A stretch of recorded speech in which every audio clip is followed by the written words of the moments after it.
मंत्रालयातल्या बातमीनंतर आता पाहूया मुंबई विद्यापीठाच्या सिनेट निवडणुकीची बातमी। मुंबई विद्यापीठातल्या सिनेटच्या निवडणुकीत ठाकरेंच्या युवा सेनेनं जोरदार मुसंडी मारली। 10 पैकी तब्बल 9 जागा ठाकरेंच्या युवा सेनेनं जिंकल्यात। इतर एक जागेवर देखील युवा सेनेचा उमेदवार आघाडीवर आहे, त्यामुळे सर्वच्या सर्व 10 जागा युवा सेना जिंकणार की काय अशी शक्यता आहे। तर या निवडणुकीत अभाविप आणि मनसेचा पार धुवा उडाल्याचं दिसतंय। ही निवडणूक विशेष चर्चेत होती, कारण ही निवडणूक राज्य सरकारनं पुढे ढकलली होती, मात्र नंतर कोर्टाच्या दणक्यानंतर ही निवडणूक घ्यावीच लागली।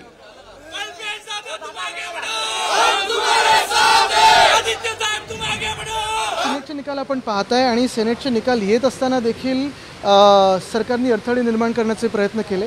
मिंदेंकडून तो प्रयत्न होत असतो सतत आणि ते यशस्वी ठरले नाहीत। मी कोर्टाचे आभार मानतो। आपण पाहताय ही सुरुवात आहे, आजचा जो निकाल आहे ही सुरुवात आहे आणि असाच विजय महाविकास आघाडी प्राप्त करेल।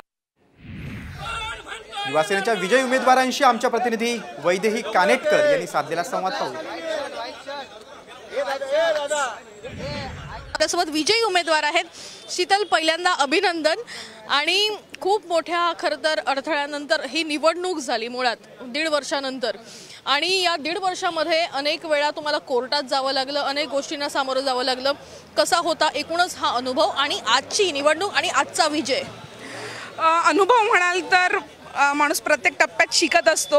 आम्हाला वाटतं या टप्प्यात देखील आम्ही खूप शिकलो आहे की कशा पद्धतीने स्पीड ब्रेकर लावले जातात आणि कशा पद्धतीने जर तुमच्या मनामध्ये प्रामाणिकपणा असेल आणि विद्यार्थ्यांचे प्रश्न सोडवण्यासाठी धडपड असेल तर शेवटी सत्याचा विजय होतो। आणि मला वाटतं सत्याचा विजय आज झालेला आहे। अवैध अनेक खरं तर मत ठरवण्यात आलेले आहेत, त्याचा फटका बसला। इनव्हॅलिड वोटिंग हे काय झालेलं आहे की थोडेफार म्हणजे इलेक्शनमध्ये वोटिंग कशा पद्धतीने होत आहे ह्याच्याबद्दलचं प्रॉपर म्हणजे आता 1 नंबर लिहायचा आहे तर तो 1 हा राऊंडमध्ये लिहिला गेला आहे किंवा टिकमार्क केले गेले, यामुळे अवैध झालेले आहेत। बाकी कोणत्याच कारणामुळे वोटिंग अवैध झालेली नाही आहे। आपण बघतोय की या ठिकाणी खरं तर विजयी उमेदवारांनी एक विश्वास व्यक्त केला आहे, कारण की गेल्या 2.5 वर्षामध्ये ज्या पद्धतीनं शिवसेना ठाकरे गट अनेक अडचणींचा सामना करत ज्या पद्धतीनं खरं तर त्यांनी वाटचाल सुरू केली आणि अखेर लोकसभेनंतर आता मोठा विजय जो आहे तो सिनेटच्या निवडणुकीमध्ये बघायला मिळतोय। आणि याच्या पुढे देखील असाच विजय जो आहे तो ठाकरे गटाला पाहायला मिळेल असा विश्वास जो आहे तो या ठिकाणी व्यक्त केलेला आहे।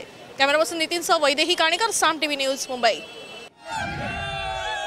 युवा सेनेचे कोणते उमेदवार विजयी झालेत आपण ते पाहूया।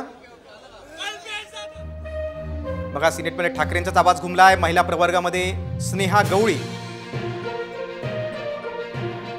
एससी प्रवर्गामध्ये शीतल सेठ देवरुखकर विजयी झालेत। ओबीसी प्रवर्गामध्ये युवा सेनेचे मयूर पांचाळ 5350 मतांनी विजयी झाले। एसटी प्रवर्गामध्ये युवा सेनेचे धनराज कोहचडे 5247 मतांनी विजयी झाले।